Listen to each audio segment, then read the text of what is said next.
Hey guys, welcome back to the WODdoc Project 365, episode 1158. Guys, if you're following along on YouTube, please jump on over to WODdoc.com. Check out all of our full-length videos.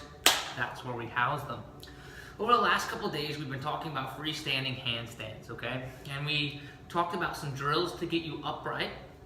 We talked about safe bailouts or a way to retreat from the movement if you feel like you're going to fall over, which becomes a fear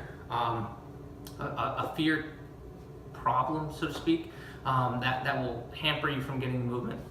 And then what we want to talk about today is actually a regression to forearm stands. And this isn't a big forearm stand video or anything like that. I simply want to talk about the reason why I want to practice forearm stands over handstands if this particular episode applies to you, all right?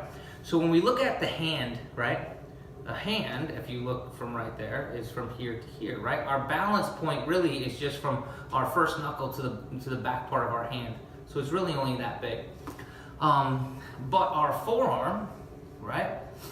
Our balance point is from the first knuckle all the way to the elbow. So my ability to correct is drastically increased versus my hand. So again, hand, forearm, right?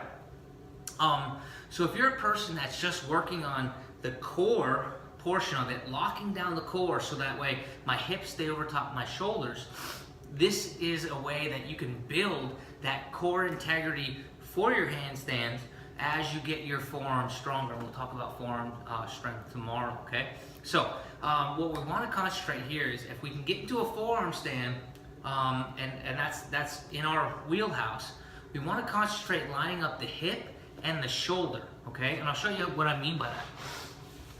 So this is going to start out the same way as a headstand would be. So if we were going to test it, we would test it just like such, where my forearms are down on the ground, my hands are in front, and I'm just going to plant my head. From right there, my hands slip where the placement of my forearms would be. So this is where my forearm is. Hand slips right to that elbow, and then I'm going to get up into a position where I'm into a headstand, and I look into a position that looks like this. You're going to notice that my hips are on top of my shoulders. That allows me to stack. I don't have to work on oscillating on my forearms or on my hands. Okay, so that first tripod is your first step. If you're good with that and you can stack the hip on top of the shoulder, now what we're going to do is instead of bringing our hand to where our elbow is, we're going to keep our forearms right where they're at. We're going to get up into that position, that same position of balance, right? But I'm still in a headstand. From right there, all I'm going to do is take pressure onto my hands and slowly press my head through my elbows.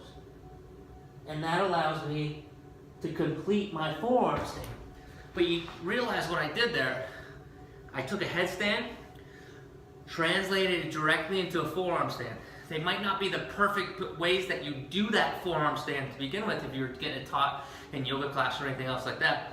But it is the perfect way to translate from a headstand to a forearm stand and what we'll talk about tomorrow as a handstand. Guys, I hope this helps you out. And until tomorrow, we're optimizing function to optimize performance.